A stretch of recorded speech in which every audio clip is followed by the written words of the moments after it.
नमस्कार दोस्तों, मैं हूं संजय कथुरिया, प्रोफेसर बड़ा बिजनेस प्राइवेट लिमिटेड। और आज जिस कोर्स के बारे में आपको बताने वाला हूं वो एक पाथ ब्रेकिंग कोर्स है। उसका नाम है फंड रेजिंग। जी हां, देखिए, कोई भी जब स्टार्टअप चालू होता है या कोई भी मिड साइज कंपनी भी हो जाती है, उसके लिए फंड रेजिंग बहुत इंपॉर्टेंट होती है। तो फंड रेजिंग जो होती है वो दो तरीके से हो सकती है। पहला, आप उधार ले सकते हैं। दूसरा, आप जो है कंपनी के शेयर्स बेच के शेयर्स के अगेंस्ट पैसे ले सकते हैं। तो आप कौन से तरीके से जाना चाहेंगे, ये आपको ध्यान रखना है। तो इस कोर्स में हमने बताया कि अगर आप शेयर्स बेच के पैसा रेज करना चाहते हैं तो किन किन चीजों का आपको ध्यान रखना है। उसके लिए आपको इन्वेस्टर्स के सामने पिच करना पड़ेगा। देखिए, उधारी में क्या होता है, उधारी तो बड़ी सिंपल है। आप गए, आपने प्रोजेक्शन दी, आपके पास कोई जमीन है, उस जमीन के वैल्यू के अगेंस्ट आपको लोन मिल जाएगा और आप धीरे धीरे उस लोन को चुका देंगे। पर जो निवेशक होता है, जो आपकी कंपनी में इक्विटी लेता है, वो आपके साथ पार्टिसिपेट करता है, आपके दुख सुख का साथी होता है।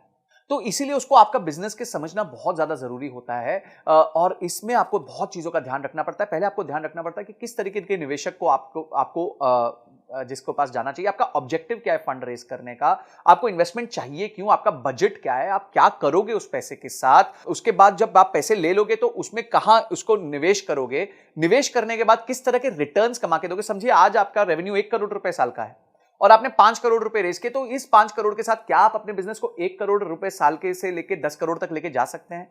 ये सारी चीजें आपको ध्यान रखनी पड़ेंगी, आपको अपने निवेशक को समझानी पड़ेगी, स्टोरी समझानी पड़ेगी कि क्यों आपका बिजनेस इतना अच्छा है। क्या क्या स्टेप्स होते हैं फंड रेजिंग में, बूट स्ट्रैपिंग क्या होती है, बिना फंड रेजिंग के कैसे बिजनेस चल सकता है, इन्वेस्टर्स को जब आप पिच करते हैं तो कैसे करते हैं, कैसे उसके उसके फ्रेमवर्क्स भी दिए हमने, पिच स्टैंडर्ड पिच डेक्स भी दी हुई है कि कैसे पिच डेक बनानी चाहिए। उसके बाद आपके प्रोटोटाइप्स क्या होते हैं पिचिंग के, आपके टर्म शीट क्या होती है, ड्यू डिलिजेंस क्या होता है जब लोग आपके बिजनेस को आके समझते हैं। उसके बाद किस तरीके का पेपर वर्क होता है, आपका शेयर होल्डर अग्रीमेंट क्या होता है, शेयर सब्सक्रिप्शन अग्रीमेंट क्या होता है, कंपनी की वैल्यू कैसे तय की जाती है कि भाई ये कंपनी 100 रुपए की है कि 200 रुपए की है।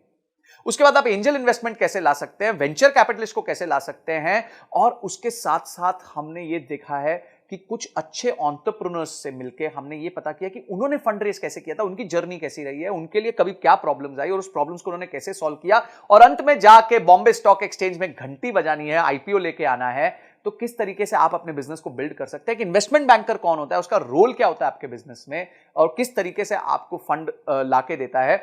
आप उसके बाद इन्वेस्टर रिलेशंस कैसे मैनेज करते हैं, जब निवेशक बोर्ड पे आ जाता है उसके साथ कैसे अपना आप रिलेशन मैनेज करेंगे। ऐसी 32 पावरफुल वीडियोस हमने बनाई हैं जिसमें case studies, examples, real life cases हमने लिए हैं, जिसको आप यूज करके फंड रेजिंग कर सकते हैं। तो बाप रे, इतना सुनने के बाद ही आपको मन करना चाहिए कि मैं इस कोर्स को अनलॉक कर लूं, इमीडिएटली अनलॉक कर लूं और जाके सारे वीडियोस को ध्यान से पढूं, उसको इंप्लीमेंट करूं और उसके बाद उसके रीडिंग मटेरियल्स को पढ़ के उसको और डीप में समझूं। तो ये सारी चीजें हमारे एक ही कोर्स में इतना सब आपको मिल जाएगा, इतनी सारी आपकी प्रॉब्लम सॉल्व हो जाएंगी। आपका गोल है अगर कि कंपनी के लिए फंड रेज करना है तो आप इस वीडियोस को देख के बहुत अपने आप को इक्विप कर सकते हैं, प्रिपेयर कर सकते हैं। इसके साथ हमने 450 फंड्स की लिस्ट भी दी है जिनको आप अप्रोच कर सकते हैं, उनके फोन नंबर के साथ, उनके किसको आपको अप्रोच करना है उसके साथ। ये सारी चीजें हमने इसके साथ फ्री रिसोर्सेज दिए हुए हैं। तो इमीडिएटली जो है एक्शन लीजिए, क्योंकि एक्शन के बिना कोई परिवर्तन नहीं आएगा, कोई चेंज नहीं आएगा।